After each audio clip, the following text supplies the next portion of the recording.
छ। तपाईँ परमेश्वरको महिमालाई बोक्ने व्यक्ति हुनुहुन्छ। अघि हामीले पढिसकेका छौँ, पहिलो दोस्रो कोरिन्थी 3 अध्यायको 16, 17, 18 पढ्यौँ, तर अलिकति माथिबाट 12 देखि अथवा एकै पददेखि पढ्यौँ भनेदेखिलाई त्यहाँनिर अघि हामीले पढ्दै गरेको कुरा हामी त्यहाँ पाउँछौँ। फेरि एकपल्ट म पढ्न चाहन्छु।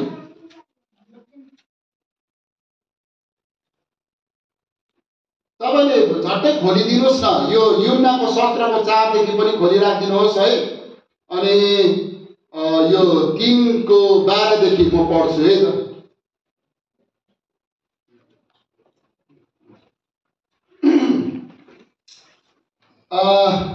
12 देखि पढ्छु ल म, 12 देखि 18 सम्म अघि पढिएको छ, तर पनि फेरि यसकारण यस्तो आशा भएर हामी बोल्नमा ठुलो साहस गर्दछौँ। अब जसरी बितेर जाने कुराको अन्त्यतिर इजरायलका सन्तानले डिट लगाएर नहेरुन् भनी मोसाले आफ्नो मोहडालाई घुम्टो हाल्दथे, त्यसरी त होइन, तर तिमीहरूका मन कठोर भएका थिए, किनकि आजको दिनसम्म पुरानो नियमको पढाइमा त्यही घुम्टो नउठाएकै भइरहन्छ, जुन घुम्टो ख्रिस्टद्वारा खतम भएको छ।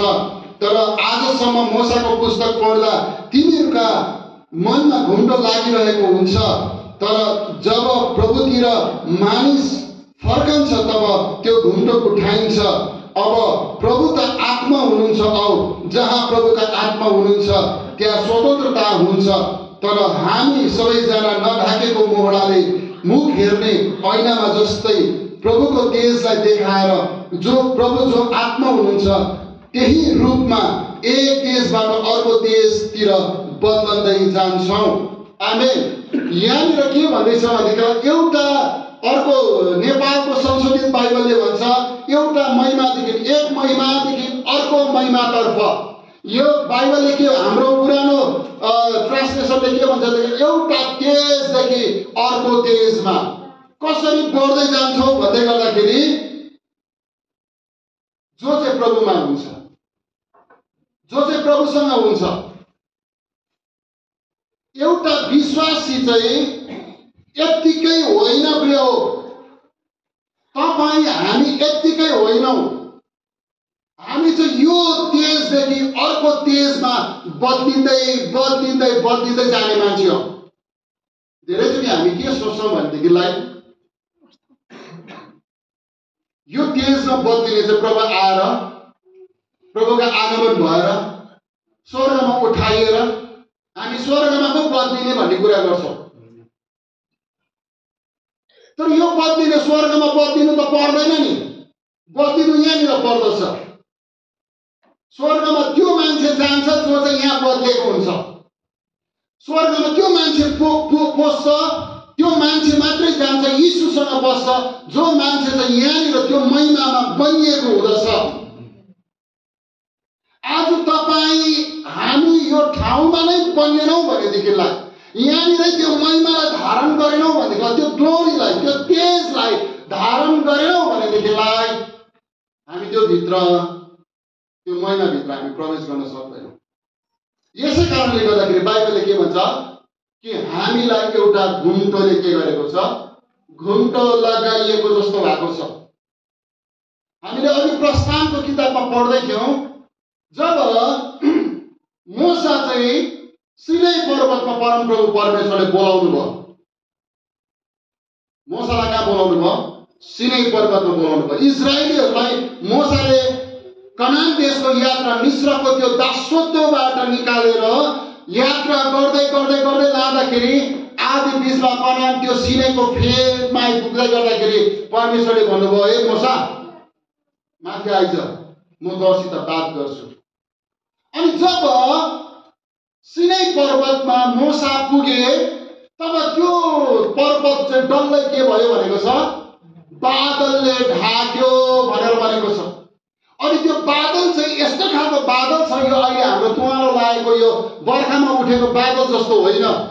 यो बादल परिवर्तित छ, बेग्लै प्रकारको बादल छ यो। अनि यो बादल चाहिँ रात परेपछि आगो हुन्छ, दिउँसो हुने बित्तिकै बिहान हुने बित्तिकै त्यो यति साह्रो मजाको बादल हुन्छ, रात परेपछि त्यही बादल चाहिँ के हुन्छ? आगो हुन्छ।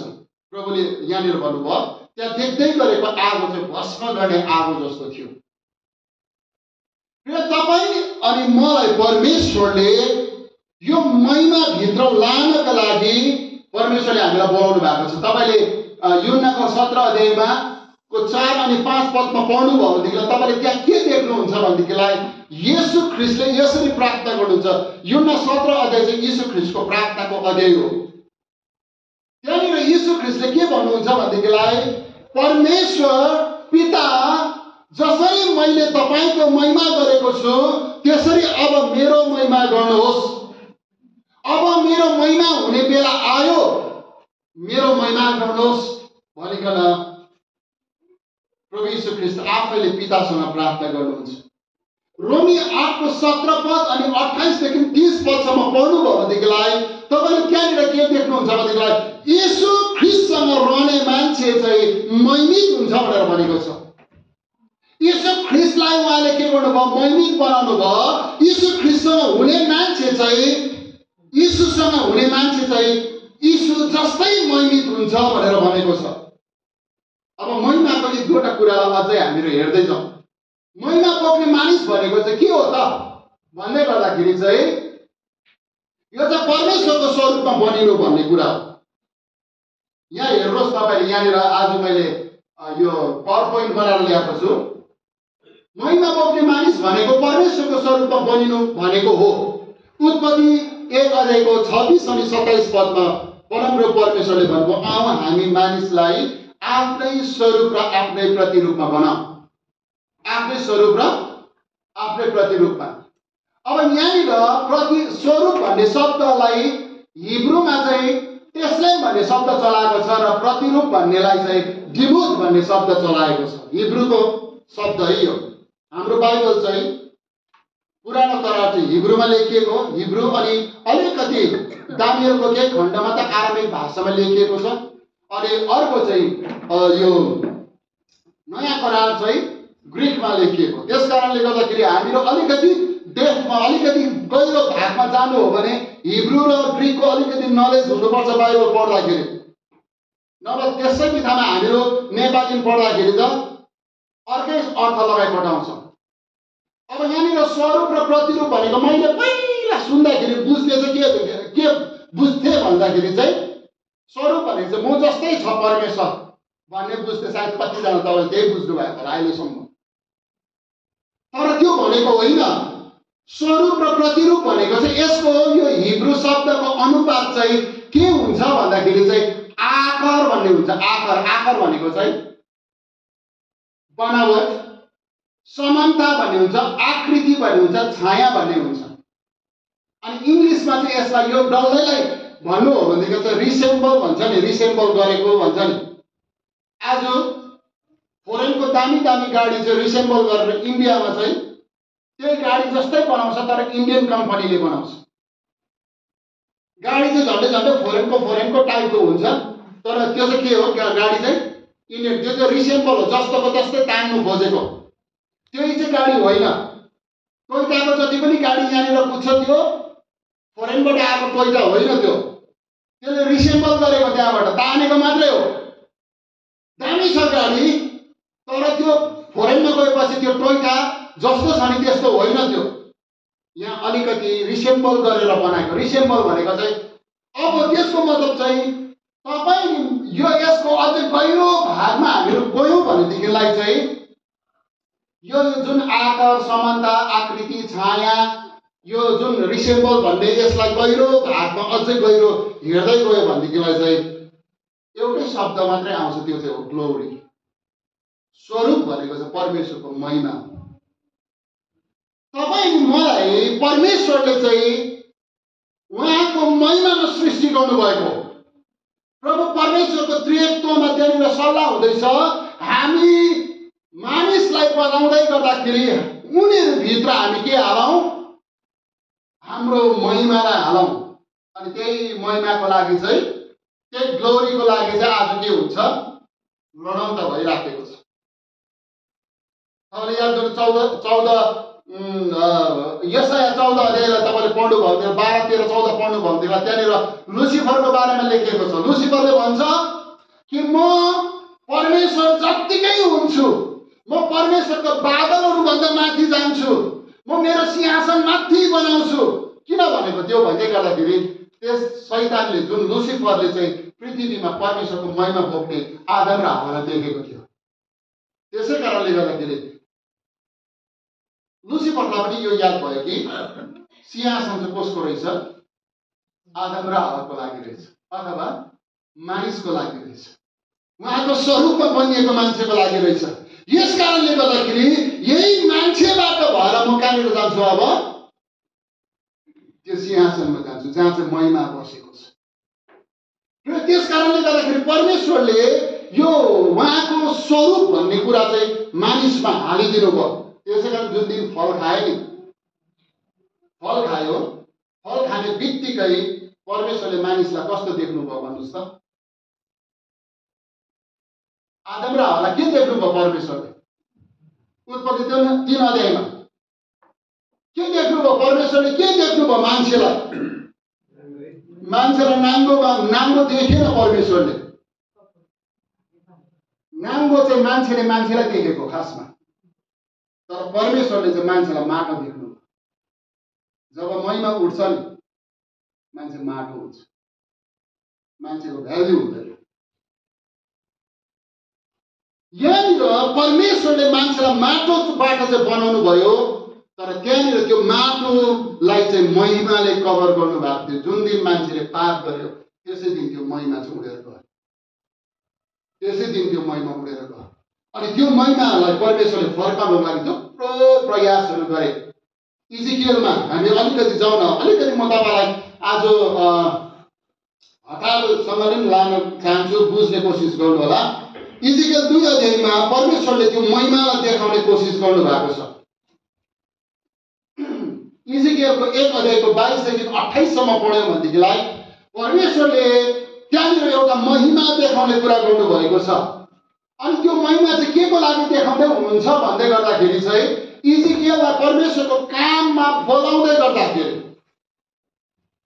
इजिकियललाई अगमवक्ताको रूपमा परमेश्वरले बोलाउँदै गर्दाखेरि इजिकियललाई परमेश्वरले महिमा देखाउनु भयो।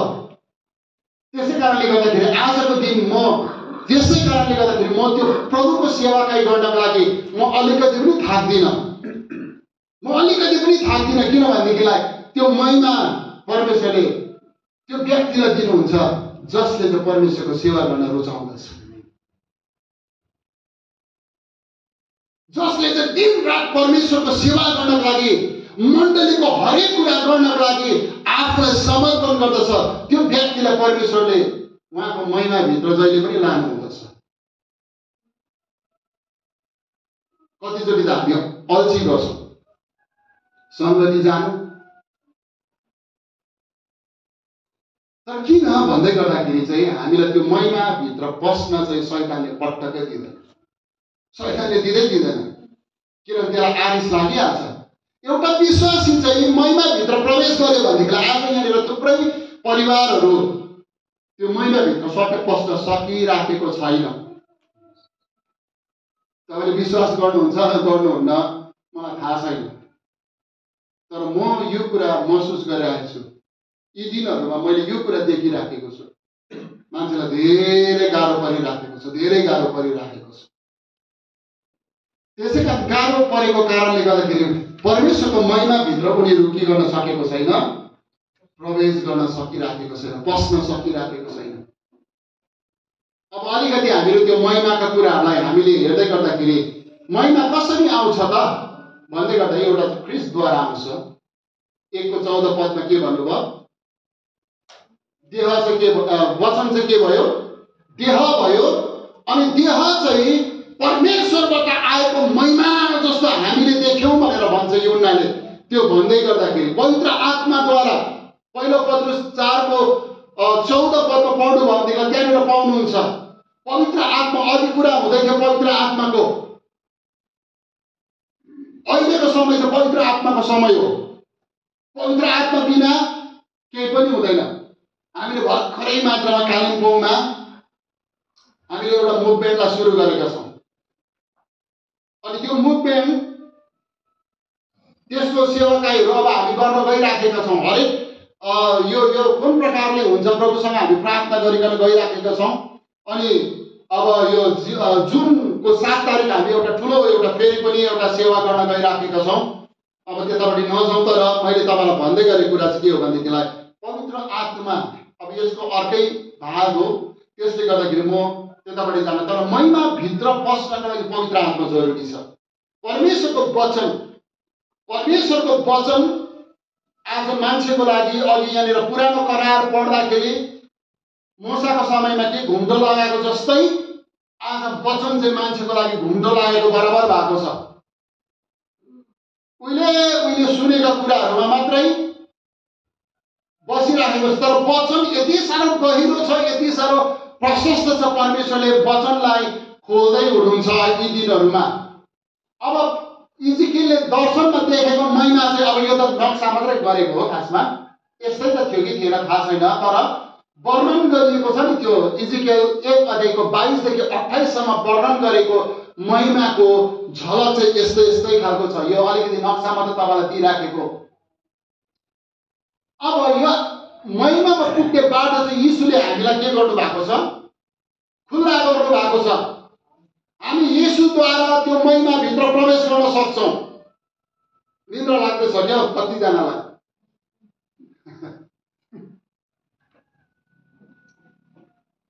बोल्दै गर सुत्दै गर्छु भन्ला जस्तो भन्दै ल। महिमामा पुग्ने बाटो चाहिँ यीशुले खुल्ला गर्नुभयो। अब यो बाटो चाहिँ हाम्रो लागि खुल्ला छ, जो कोही पनि पस्न सक्छ त्यो महिमाभित्र। अब पुरानो करारमा अलिकति यो महिमाको कुरालाई कसरी प्रभुले उयो गर्नु भएको थियो भन्ने कुरालाई म तपाईँको अगाडि ल्याउँदै गर्दाखेरि पुरानो करारमा अनि नयाँ करारमा भएको महिमाको तुलनालाई अलिकति गर्न चाहन्छु। अघि हामीले पढ्यौँ 2 कोरिन्थी 3 देखि 18 सम्म यो लामो खण्ड, प्रस्थानको किताब 4:24 को 15 देखि 28 सम्म 18 सम्म।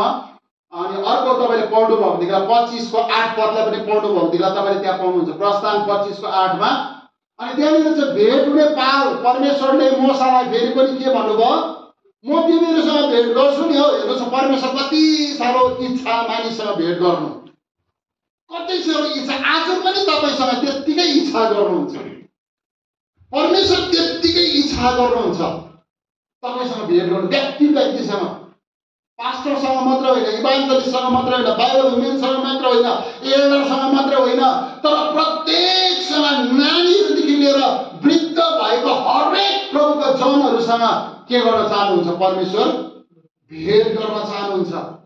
भेट हुने पाल बनियो। यस्तै थियो त्यति बेला भेट हुने पालको नक्सा। त्यति बेलाको समयमा मूसाको समयको कुरा गरेकै। तपाईँले कतिले के थियो भेट हुने पाल, कस्तो थियो होला, को होला, कसो होला भन्ने हुन्छ। प्रस्थानको किताब 25 देखि 40 अध्यायसम्म पढ्नुभयो भनेदेखिलाई तपाईँलाई पुरा यसको वर्णन पाउनुहुन्छ।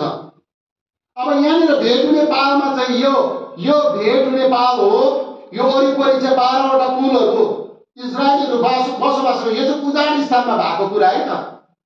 अनि यहाँनिर चाहिँ यो भेट हुने पालको चाहिँ 3वटा भाग थियो, बाहिरको चोक, पवित्र स्थान र महापवित्र स्थान। अनि महापवित्र स्थानमा चाहिँ परमेश्वरको महिमा बादलको रूपमा यसरी आउँथ्यो। यो चाहिँ जस्ट अब बुझ्न सकोस् भनेर एउटा उयो गरेको हो, नक्सा गरेको हो। यो प्रकारको हुन्थ्यो भेट हुने पाल। 1-2वटा नक्सा मैले यहाँनिर ल्याएको छु। अब यो डिफरेन्स पट्टिबाट खिचेकोहरू बनाएको कुराहरू हो। यो यहाँनिर महापवित्र स्थान, यो पवित्र स्थान र यो बाहिरको चोक। अब भेट हुने पाल अघि मैले भने 3वटा भागमा राखिएको छ। अनि त्यो चाहिँ के भन्दाखेरि बाहिरको चोक, पवित्र स्थान र महापवित्र स्थान। बाहिरको चोकमा काँसाको वेदी, होमबलिको वेदी काठमा काँसाले मोरेर बनाएको। अनि पवित्र स्थानमा चाहिँ के हुन्थ्यो, धूप वेदी, टेबल अनि सामदान। महापवित्र स्थानभित्र चाहिँ करारको सन्दुक हुन्थ्यो।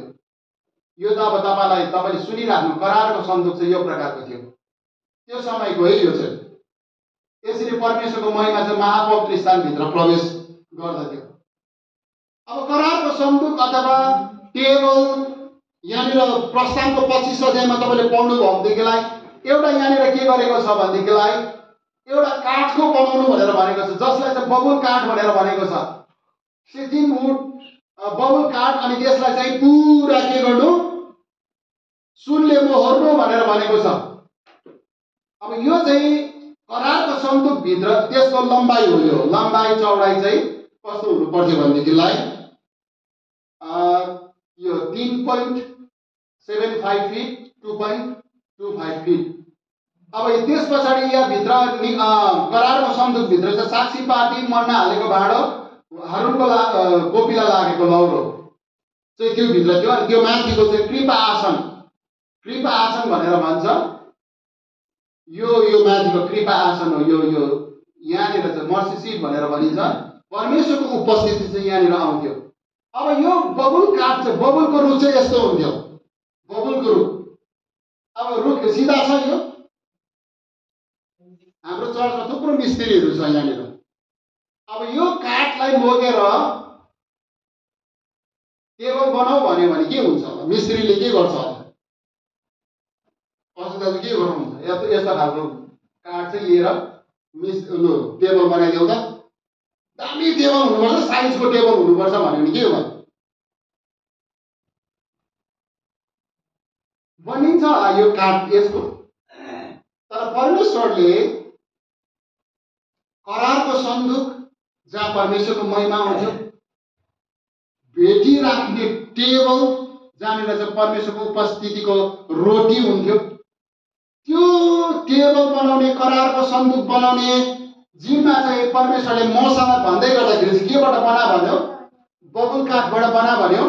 अनि बबुल काठ चाहिँ कस्तो हुँदो रहेछ भन्दाखेरि चाहिँ यस्तो हुँदो रहेछ।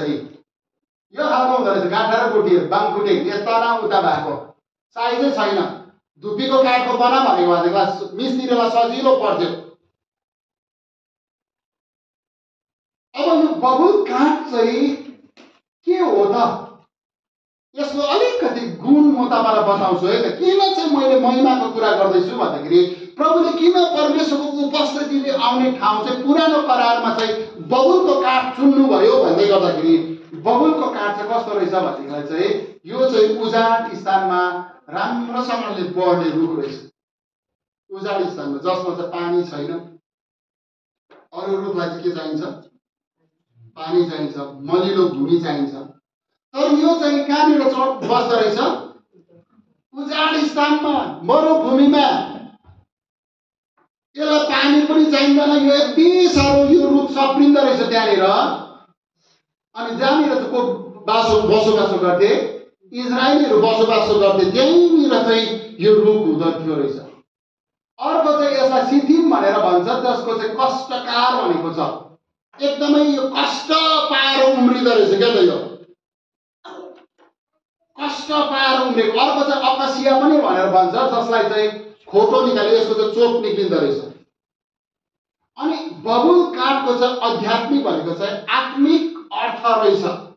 किन परमेश्वरले बबुल काठ चुन्नुभयो भन्दै गर्दा त्यसको चाहिँ के रहेछ? आत्मिक महत्त्व रूप रहेछ।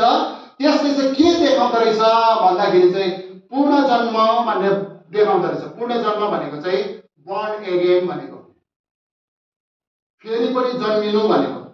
अर्को चाहिँ लगनशीलता भनेर भन्दो रहेछ। लगनशीलता, लागिरहनु, कन्टिन्युस। अर्को चाहिँ अखण्डता। अखण्डतालाई एकदमै सजिलो नेपालीमा के भन्न सकिन्छ? अखण्डतालाई नेपालीमा अझै सजिलो, अझै भाग नहुने, टुक्रा टुक्रा नहुने।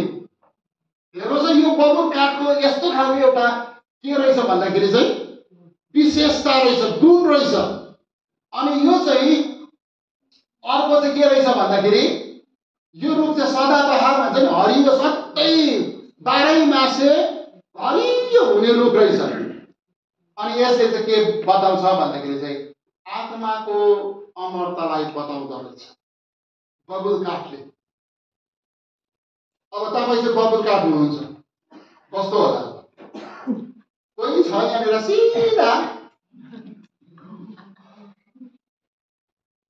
हल्लाले पनि के भन्दाखेरि म भनेको नदिने कोही छ यहाँनिर? लु भन्नुहोस् त, कोही आफूलाई यस्तो सिधा लाग्छ, सुरिलो रुख जस्तो कसलाई लाग्छ? मलाई त ठ्याक्कै लागेन नि त। त्यही कारणले बबुल काट चाहिँ बेला बेला म छोरालाई भन्छु बबुल काट हुने, बबुल काट। छेउकोलाई तपाईँले यसो हेरेर भन्नु तपाईँ बबुल काट हो भनेर भनिदिनुहोस् न।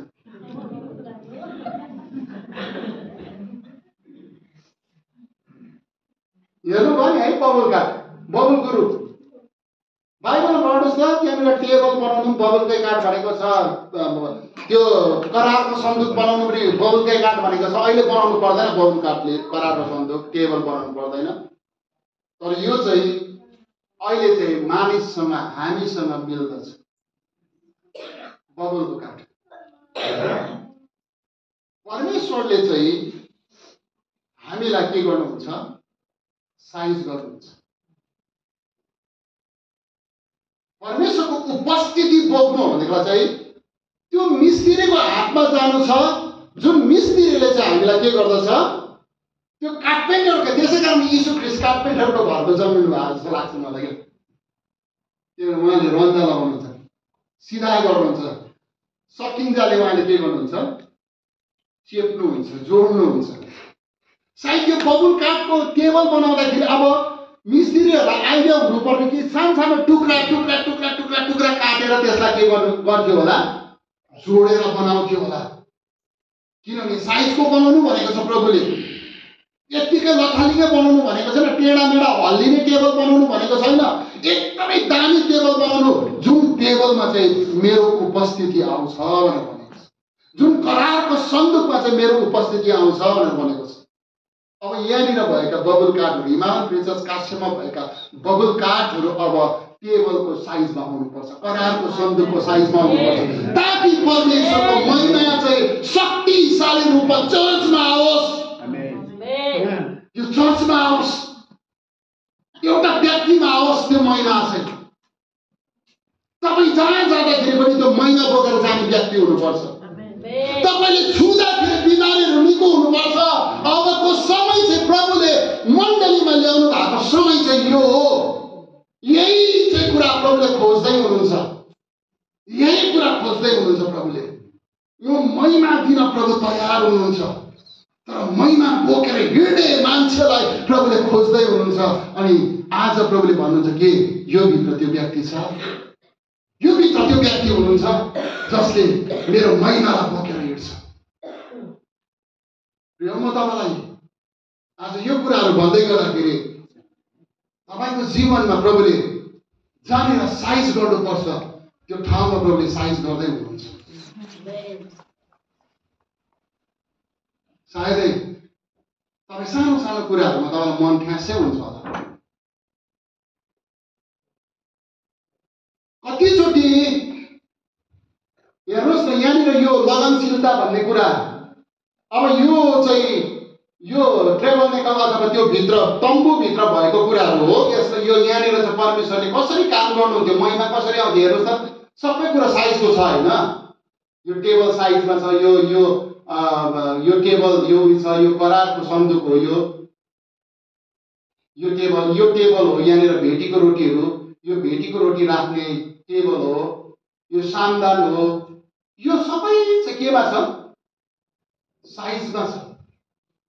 यति सानो साइजमा छ, यो कुनै कुरा पनि के भएको छैन, यो बाङ्गो भएको छैन।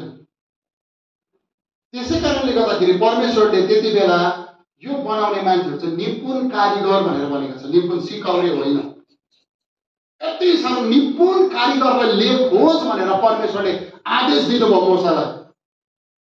यो मण्डलीभित्र अब यो साइज आउनु जरुरी छ।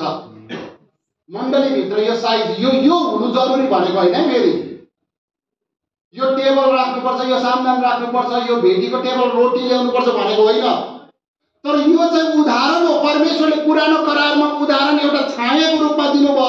नयाँ करारमा आइसके पछाडि यीशु ख्रीष्टद्वारा त्यो सबै कुराहरू के गर्नुभयो? ख्रीष्टद्वारा हामी भित्र हाल्नु भएको छ। ख्रीष्टद्वारा हामी भित्र हाल्नुभयो। अब यो सबै कुरा त्यो भित्र के थियो भन्ने कुराहरू हो। बाहिरी चोकको यो छ। अब यसलाई म तपाईँहरूकोबाट मैले यसलाई अगाडि लगेँ है त है। नयाँ करारमा यीशु ख्रीष्ट यहाँनिर आउनुभयो तपाईँ मेरो लागि। हिब्रूको 9 अध्यायको 11 देखि 28 सम्म पढ्नुभयो भनेदेखिलाई यीशु ख्रीष्ट चाहिँ एकैचोटि त्यो महापवित्र स्थानभित्र प्रवेश गर्नुभयो। जहाँनिर चाहिँ के थियो? परमेश्वरको महिमा थियो। उहाँलाई अब कसैको जरुरत परेन, पुजारीको जरुरत परेन, प्रधान पुजारीको जरुरत परेन, वर्षमा एकपल्ट त्यो भित्र पस्ने जरुरत परेन।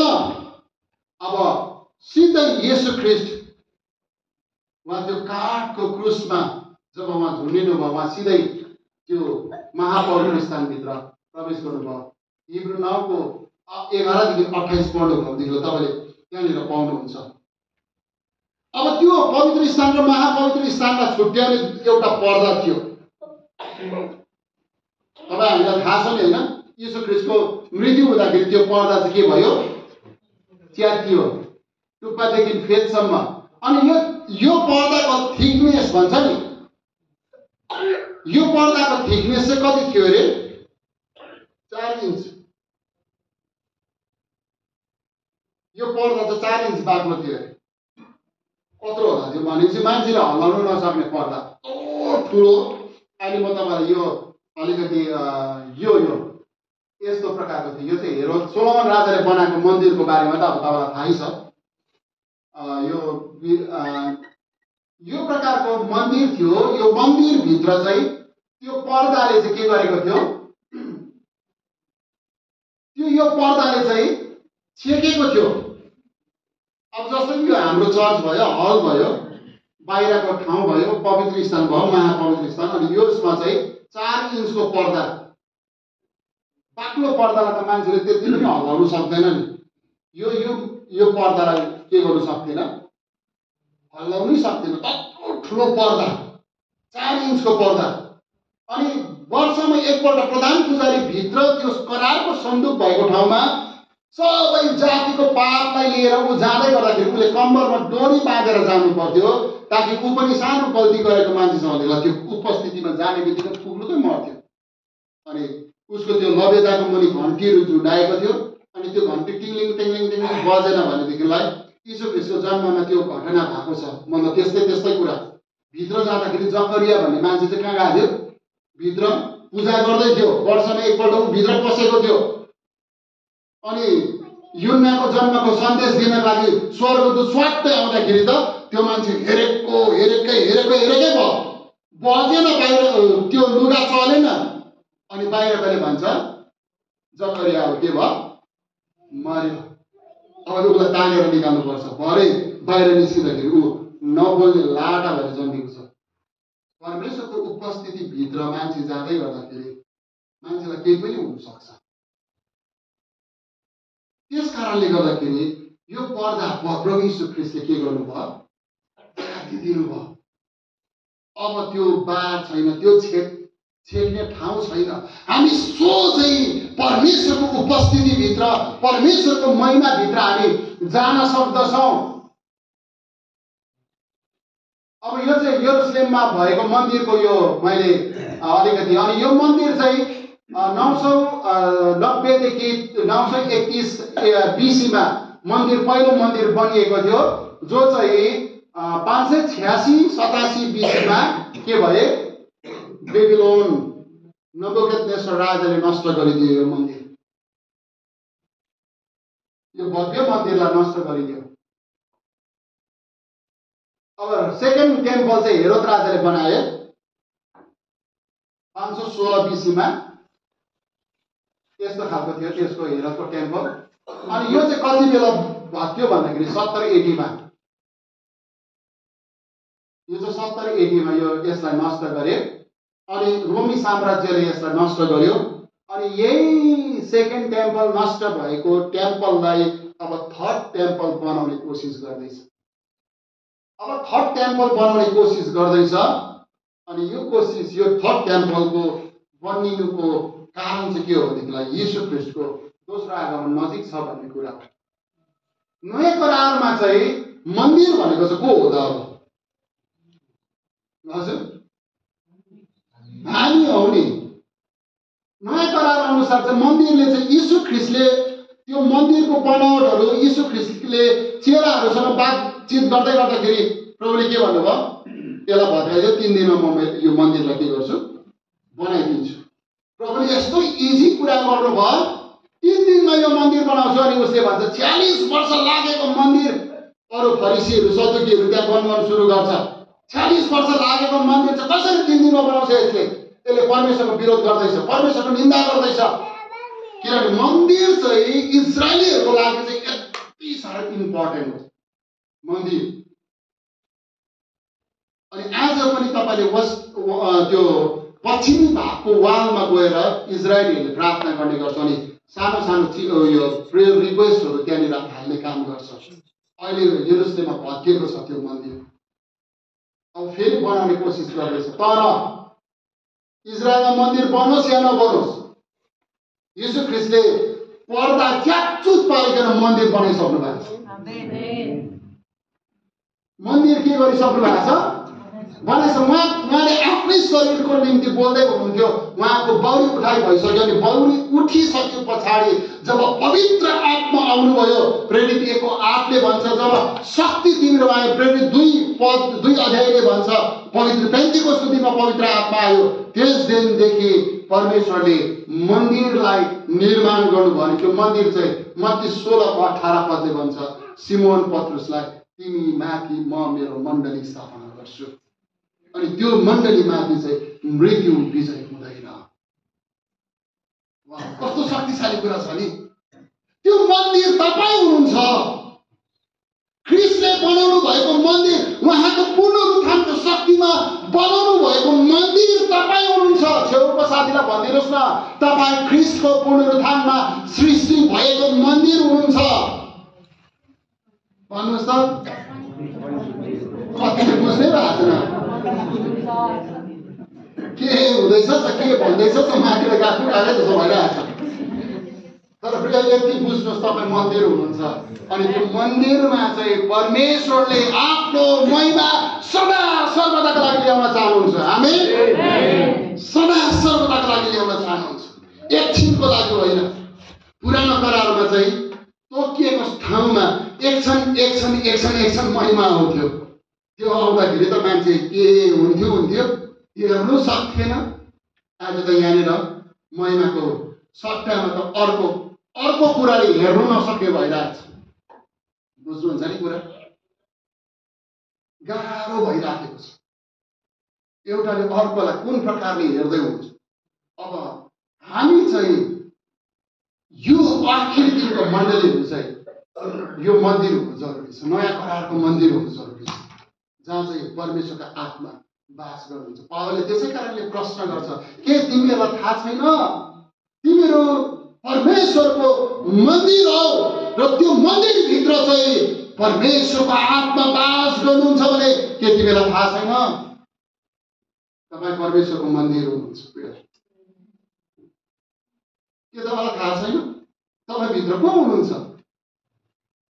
त्यसै कारणले गर्दाखेरि तपाईँ, हामी, हाम्रो जीवनमा, हाम्रो परिवारमा, हाम्रो ठाउँमा, हाम्रो मण्डलीमा किन सङ्कष्ट आएको, किन दुःख आएको, किन पीडा आएको, किन झैँ झगडा भएको भन्नुहोस् त? किन भएको भन्नुहोस् त?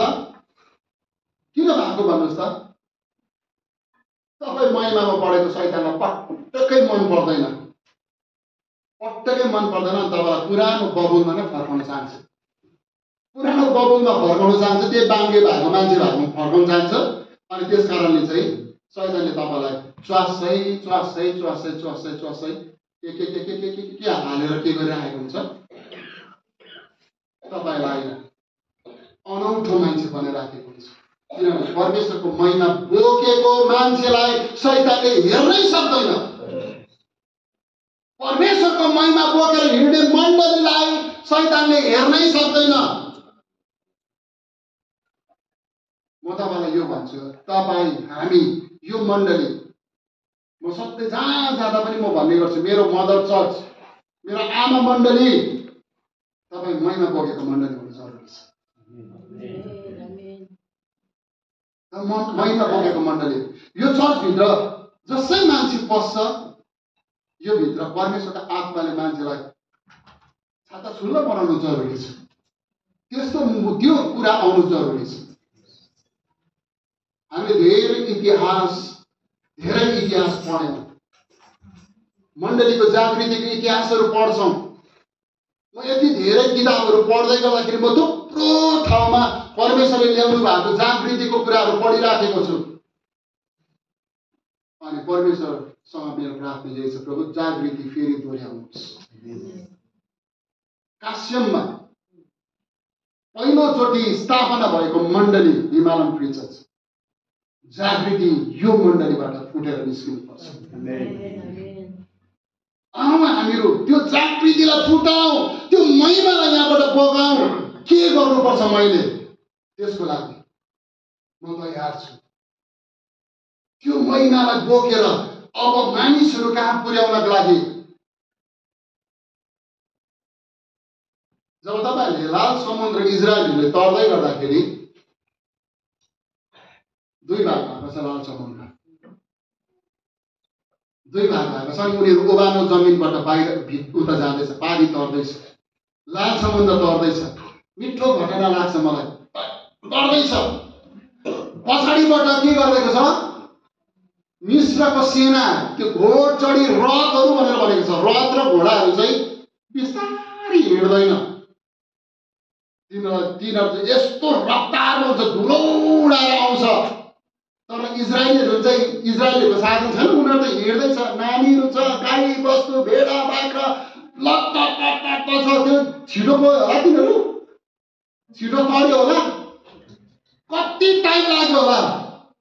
तर परमेश्वरको महिमाको बादल टक्क तिनीहरूको पछाडि आएपछि यस्तो तुफानले आएको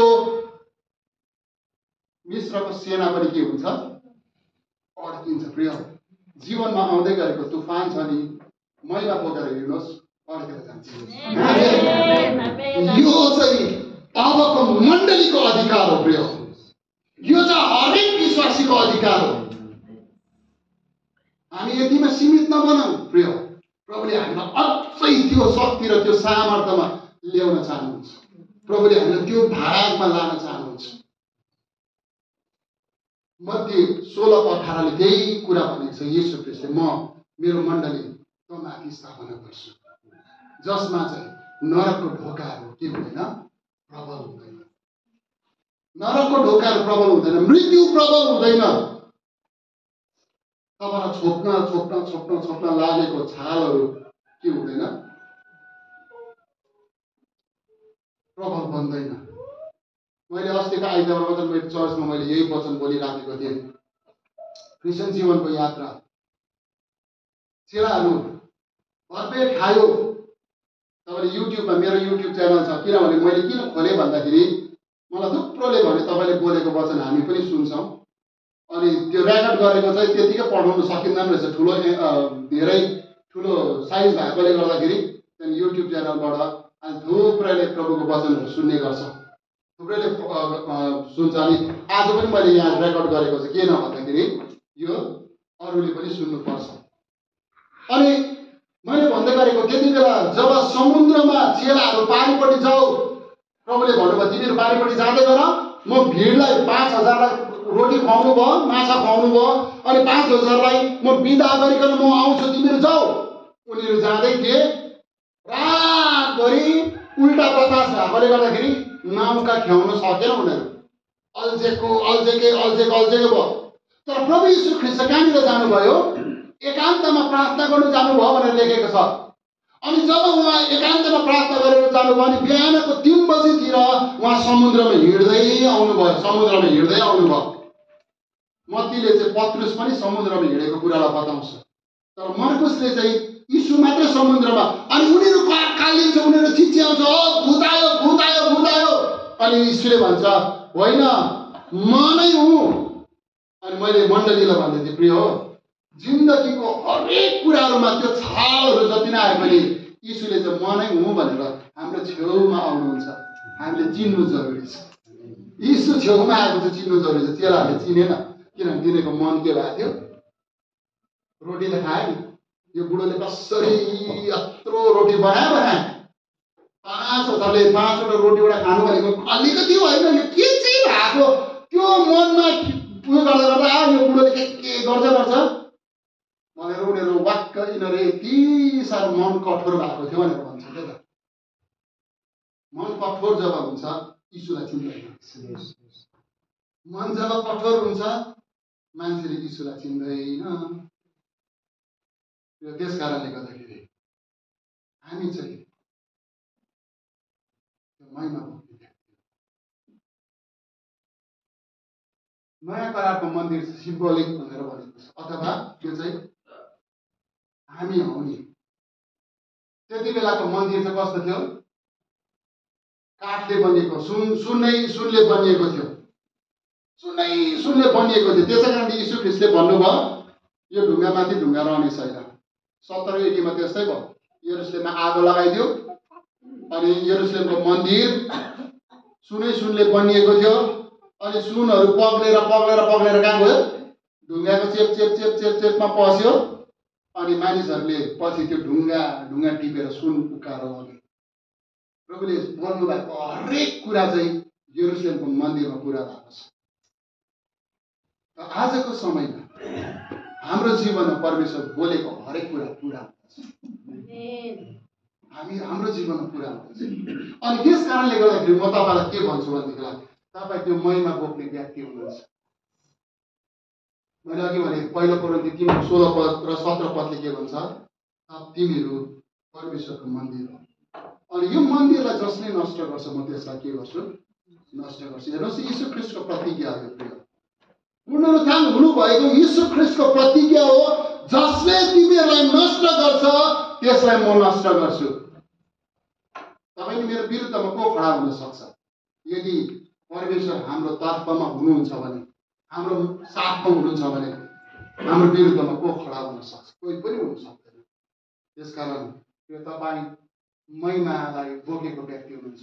मैले अघि भने पुरानो नियममा मन्दिर भौतिक भवन निको सुनबाट बनिएको थियो भने अब नयाँ नियममा मन्दिरको रूपमा भौतिक भवन हुनुको सट्टा पवित्र आत्मा हामी मानिसहरूमा बास गर्नुहुन्छ। आमेन। पवित्र आत्मा हामी भित्र बास गर्नुहुन्छ। पवित्र आत्मा तपाईँ भित्र बास गर्न सक्नुहुन्छ, चाहनुहुन्छ।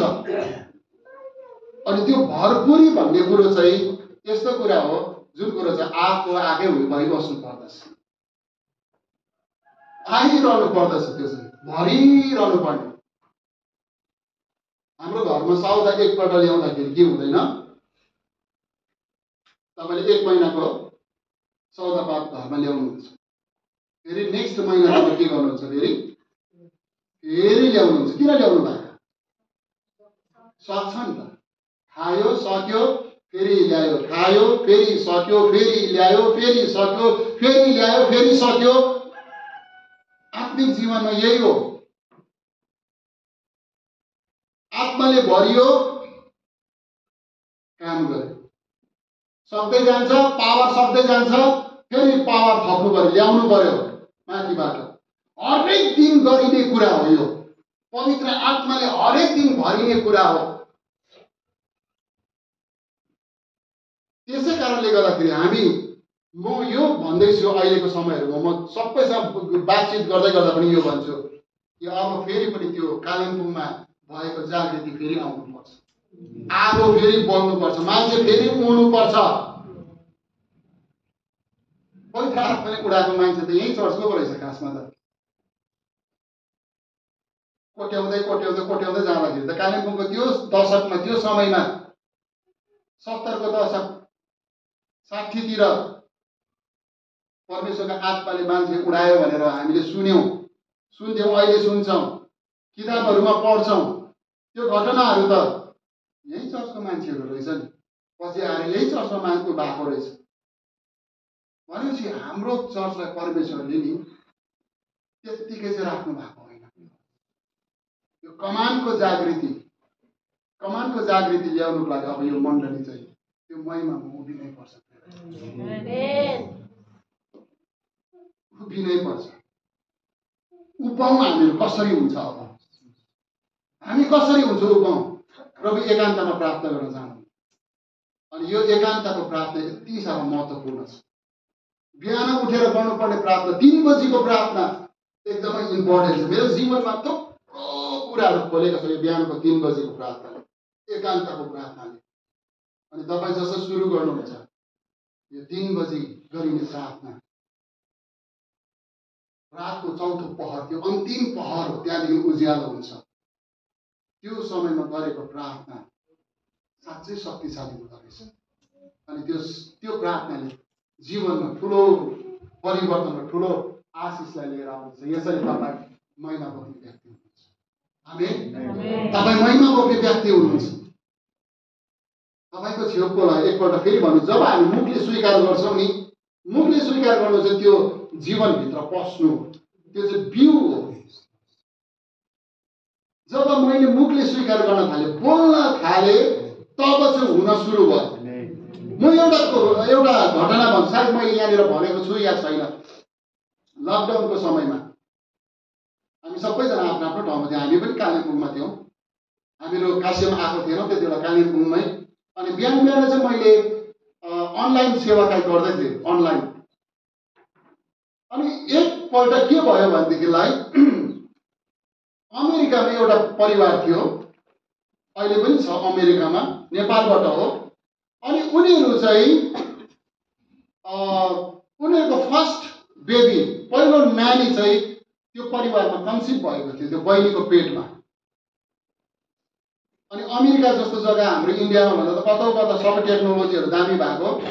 अनि त्यहाँनिर चाहिँ 5 महिना पुगेपछि चाहिँ के हुन्छ भनेदेखिलाई त्यो केटा छ कि छोरा छ कि छोरी छ त्यो पनि के गरिदिन्छ, बताइदिन्छ अमेरिकामा चाहिँ। अब त्यो यहाँ चाहिँ हाम्रो देशमा चाहिँ त्यो चाहिँ इलिगल हो, किनभने थुप्रो छोरीहरूको भ्रूण हत्या भएकोले गर्दाखेरि यहाँ चाहिँ इलिगल छ, तर त्यहाँ चाहिँ लिगली छ। त्यहाँ चाहिँ त्यस्तो हुनु पाउँदैन। त्यो नानी पेटमा भएको छोरी चाहिँ एबनर्मल थियो, जन्मिनु अब जन्मियो भने पनि एबनर्मल हुने। अब ऊ चाहिँ एकदमै गाह्रो स्थितिमा। अनि त्यो डक्टरले चाहिँ के सल्लाह दिएको थियो भनेदेखिलाई त्यो नानीलाई के गरिदेऊ, तिमीहरूले एबोर्सन गरिदेऊ, तिनीहरूलाई फालिदेऊ, किनभने तिमीलाई जिन्दगीभर दुःख हुन्छ। उनीको पहिलो नानी अब कन्सिभ भएको छ, कस्तो चाहिँ हुन्छ नि होइन, पहिलो नानी जन्मिनुको लागि उनीहरू कति। अनि त्यति बेला म मेसेन्जरमा उनीहरू त्यो परिवारसँग मेरो बातचित भयो फोनबाट। अनि उहाँलाई मैले भने, लु बहिनी त्यहाँ हुनुहुन्छ, भाइ हुनुहुन्छ, हामी सँगै छौँ। त्यसो हो भने उनीहरू पनि लकडाउनमा घरभित्र, हामी पनि घरैभित्र। अनि मैले भने बहिनीको पेटमा 2 जनाले हात राख्नुहोस्। अनि यति बेला मैले प्रार्थना गर्न सुरु गरेँ। अनि 6औं महिनामा जब डक्टरको हातमा गएँ नि, त्यति बेला मैले त्यति के भनेको थिएँ भनेदेखिलाई नेक्स्ट मन्थ डक्टर हातमा जाँदाखेरि नानी चाहिँ 100% नर्मल हुन्छ, 100% नर्मल हुन्छ। तपाईँले यो नानीलाई एबोर्सन गर्नु पर्दैन, किनभने यो परमेश्वरले नानीलाई के गरिसक्नु भएको छ, छुइसक्नु भएको छ। मैले बोलेँ, आँटै गरेर बोलेँ मैले। 1 महिना बित्यो, भाइको फोन आयो, चिउमा भयो एकपल्ट त। भरे के भन्यो भनेदेखिलाई उहाँले मलाई सर भन्नु, सर धन्यवाद, तपाईँलाई धन्यवाद। के भयो भाइ? नानी एकदमै अचम्मै भयो, डक्टर अचम्मै भयो, डक्टर छक्कै पर्यो। अहिले नानी 5 वर्ष पुग्यो, यस्तो ब्युटिफुल छोरी जन्मेको छ। जब बोल्न सुरु गर्दो रहेछ नि हामीले, प्रभुले क्रिएट गर्नु हुँदो रहेछ काम चाहिँ। अनि प्रभुलाई धन्यवाद दिउँ हामीले। आज त्यो नानी 5 वर्ष सायद 6 वर्षको सुरुवात भएको छ, यस्तो राम्री छोरी जन्मेको छ। मैले यो किन भन्दैछु भनेदेखि अब हाम्रो मुख जिब्रोलाई सही ठाउँमा प्रयोग गरौँ, महिमा बोकेको व्यक्तिको रूपमा हामी प्रयोग गरौँ। अब तपाईँले काम गर्न सुरु गर्नुहोस्, तपाईँ बोल्न सुरु गर्नुहोस्, तपाईँको जीवनबाट महिमा देखिन सुरु गर्नुहोस्। प्रभुले त्यो महिमा तपाईँ भित्र हाल्न चाहनुहुन्छ। आउनुहोस् हामी प्रार्थना गरौँ। प्रभु हामी तपाईँको अगाडि आउँछौँ, हामी सबैजना एक क्षण प्रार्थना गरौँ, प्रभुको अगाडि जाउँ, प्रभुलाई भनौँ, प्रभु